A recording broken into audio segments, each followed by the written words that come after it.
예수님. 오늘은 9월 6일 연중 제22주간 금요일입니다. 독서와 복음 말씀 봉독하도록 하겠습니다. 성부와 성자와 성령의 이름으로 아멘. 제1독서입니다. 사도 바오로의 콜로새서 말씀입니다. 그리스도 예수님은 보이지 않는 하느님의 모상이시며 모든 피조물의 맞이이십니다. 만물이 그분 안에서 창조되었기 때문입니다. 하늘에 있는 것이든 땅에 있는 것이든 보이는 것이든 보이지 않는 것이든 왕권이든 주권이든 권세든 권력이든 만물이 그분을 통하여 또 그분을 향하여 창조되었습니다. 그분께서는 만물에 앞서 계시고 만물은 그분 안에서 존속합니다. 그분은 또한 당신 몸인 교회의 머리이십니다. 그분은 시작이시며 죽은 이들 가운데에서 맞이이십니다. 그리하여 만물 가운데에서 으뜸이 되십니다. 과연 하느님께서는 기꺼이 그분 안에 온갖 충만함이 머무르게 하셨습니다. 그분 십자가의 피를 통하여 평화를 이룩하시어 땅에 있는 것이든 하늘에 있는 것이든 그분을 통하여 그분을 향하여 만물을 기꺼이 화해시키셨습니다. 주님의 말씀입니다. 하느님 감사합니다. 복음 말씀입니다. 루카가 전한 거룩한 복음입니다. 그때 바리사이들과 율법학자들이 예수님께 말하였다. 요한의 제자들은 자주 단식하며 기도를 하고 바리사이의 제자들도 그렇게 하는데 당신의 제자들은 먹고 마시기만 하는군요. 예수님께서 그들에게 이르셨다. 혼인 잔치 손님들이 신랑과 함께 있는 동안에 단식을 할 수야 없지 않느냐. 그러나 그들이 신랑을 빼앗길 날이 올 것이다. 그때에는 그들도 단식할 것이다. 예수님께서는 그들에게 또 비유를 말씀하셨다. 아무도 새 옷에서 조각을 찢어내어 헌 옷에 대고 꿰매지 않는다. 그렇게 하면 새 옷을 찢을 뿐만 아니라 새 옷에서 찢어낸 조각이 헌 옷에 어울리지도 않을 것이다. 또한 아무도 새 포도주를 헌 가죽 부대에 담지 않는다. 그렇게 하면 새 포도주가 부대를 터뜨려 포도주는 쏟아지고 부대도 버리게 된다. 새 포도주는 새 부대에 담아야 한다. 묵은 포도주를 마시던 사람은 새 포도주를 원하지 않는다. 사실 그런 사람은 묵은 것이 좋다고 말한다. 주님의 말씀입니다. 그리스도님 찬미합니다. 잠시 묵상하겠습니다. 화가 나면 심장 박동이 빨라집니다. 혈압이 올라갑니다.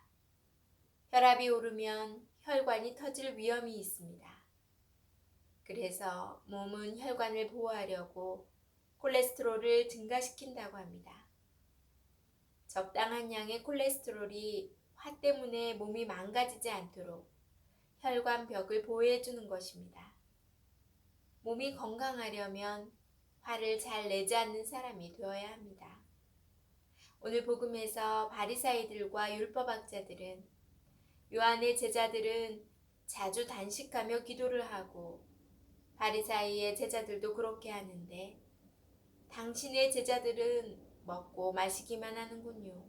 라며 따집니다. 마음속이 부글부글 끓고 있는 것입니다. 단식을 하면 좋은 것인데 왜 남에게 화를 낼까요? 아직 단식이라는 계명을 받아들일 그릇이 되지 않았기 때문입니다. 이때 예수님께서는 그들의 흥분을 가라앉히시려고 언젠가 신랑이신 당신을 빼앗길 날이 올 것인데 그때에는 제자들도 단식하게 될 것이라고 말씀하십니다. 우선은 단식이라는 콜레스테롤로 그들의 화가 그들 자신을 망가뜨리지 않게 만드신 것입니다. 그러고는 아무도 새 포도주를 헌 가죽 부대에 담지 않는다. 그렇게 하면 새 포도주가 부대를 터뜨려 포도주는 쏟아지고 부대도 버리게 된다고 말씀하십니다. 당신의 계명을 지키려면 어떠한 흥분과 화도 감당해낼 수 있는 새 부대가 되어야 한다는 말씀입니다. 가난을 자랑하는 사람은 부자이기를 원하는 사람이다 라는 말이 있습니다. 청빈은 좋은 덕입니다. 예수님께서도 청빈하게 사셨습니다. 또한 그러면서도 행복해야 합니다. 부모가 자녀 교육 때문에 가난해졌다고 자녀를 원망하는 일은 없습니다. 새 계명을 위한 새 부다가 된 사람은 모든 계명을 지키면서도 그 자체만으로도 행복한 사람입니다. 아멘. 성부와 성자와 성령의 이름으로 아멘. 제가 예전에 제 둘째가 소심한 친구이고 친구들도 자꾸 소심한 친구들을 만나서 좀 걱정이다 라고 말씀을 드린 적이 있었었는데요. 얼마 전에 2학기 학급 위원회에서 회장을 맡아왔더라고요. 제가 계속 권유는 했어요. 좀 적극적으로 어떻게 교실에서도 학급에서도 임할 수 있을까 생각해서 한번 계속 도전해 봐라 했더니 이번에 임원이 됐더라고요. 너무 신기했어요. 이 친구는 휴대전화도 없고 또 굉장히 낯을 많이 가리고 또 굉장히 교실에서도 소극적인 자세로 늘 있는 것 같은데 어떻게 또 임원이 됐을까. 물론 하라고 권유는 했지만 이렇게 당선이 될 줄은 몰랐거든요. 그래서 참 기특하다고 생각이 들었는데 어제 선생님하고 이제 상담 기간이라서 전화 상담을 했었어요. 그런데 선생님께서도 아마 이 친구가 조용하지만 남의 다른 사람의 말을 잘 귀담아 들어주고 또 배려 깊게 해준다고 하더라고요. 집에서의 상황과는 다르게. 그래서 친구들이 이제서 그거를 알아준 것 같다라고 말씀을 하시더라고요. 그리고 선생님하고 이렇게 대화를 나누면서 그 감투를 써서 그런지 굉장히 생활이 좀 변했다고 교실에서도 말씀하시더라고요. 근데 제가 그것을 집에서도 느끼겠더라고요. 이 친구가 집에서도 굉장히 자신감이 차 있고 예전에 비해서 더 적극적이게 되고 더 뭔가 스스로 자기 일을 더 알아서 잘 챙기려는 그런 모습이 보이더라고요. 그래서 오늘 말씀을 묵상하면서 그 친구가 생각이 났는데요. 우리도 어떠한 주님의 말씀, 주님의 새 계명을 받기 위해서는 예전의 나의 그 모습으로는 절대 변화되지 않는다는 거.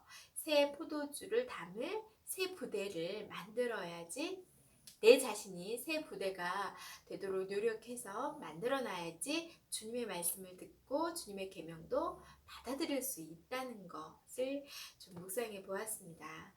예전에 나를 버리기는 참 힘들어요. 그래서 신자 생활을 한다는 것, 신앙인이 된다는 것, 단순히 종교 생활, 취미 같은 그런 게 아닌 진정한 신앙생활, 신앙인이 되기 위해서는 예전에 나를 버리고 정말 예수님께서 십자가를 지고 나를 따라야 한다고 했듯이 힘든 생활입니다. 사실은.